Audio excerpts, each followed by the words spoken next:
Dmytro Kuleba, the head of Ukraine's foreign ministry, still officially considers it possible that Ukraine will be invited to join NATO for the 2025 summit.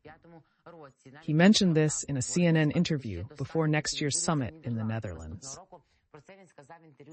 Kuleba said this could happen before the NATO summit in the Netherlands in 2025. He said Ukraine could receive an invitation today if there's political will. He emphasized that inviting Ukraine to NATO is on the agenda and is discussed with partners, especially the U.S.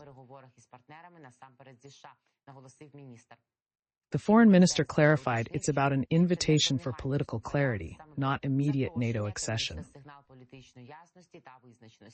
The foreign minister said Ukraine deserves an invitation right now.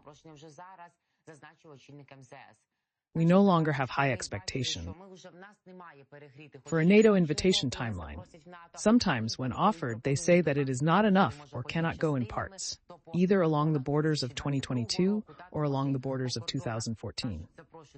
We do not go anywhere in parts. We have one country, united. There are no new territorial realities for Putin, no Russian territories that he has written into his constitution, ignoring the fact that they are part of allegedly Russia Crimea, Kherson, Zaporizhia, Donetsk, Luhansk.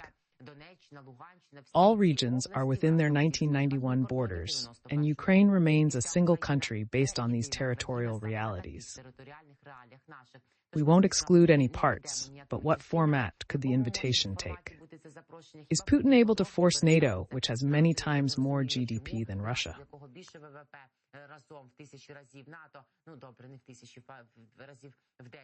and possessing much larger stockpiles of weapons, to abandon its principles?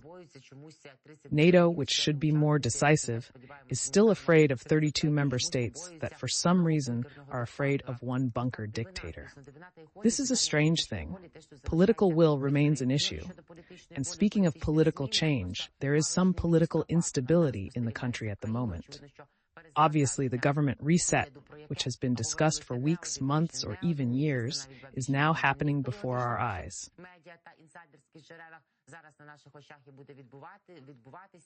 If I'm not mistaken, Health Minister Viktor Lyashko has not yet submitted his resignation.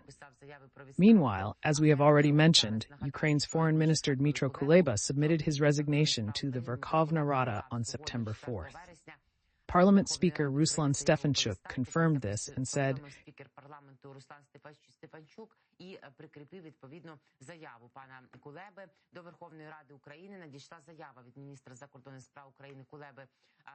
that Kuleba's application will be considered at one of the next scheduled meetings. Ukrainska Pravda reported that candidates for Kuleba's position are being considered, with First Deputy Foreign Minister Andriy Sybiga as the likely replacement. On September 3rd, Denis Miliuska resigned. MP Yaroslav Zhelezniak suggested merging the Ministry of Justice with Deputy Prime Minister Olha Stefanishina's office, who also resigned. She may be promoted to hold both Minister of Justice and Deputy Prime Minister for European integration.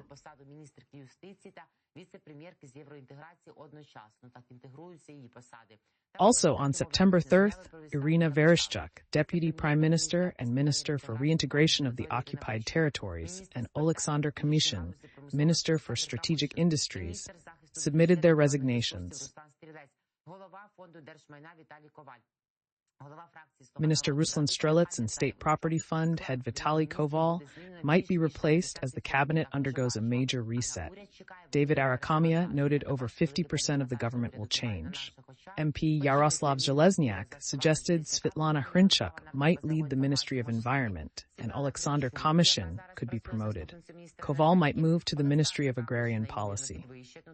RBK Ukraine reports that current heads of the Ministry of Culture, Veterans, and Sports could become full-fledged ministers. Alexei Kuleba may become Minister of Regional Development, and Alexei Chernyshev could be Infrastructure Minister.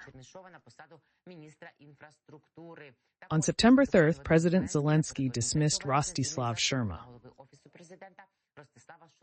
This is the position that Kamyshin is predicted to take.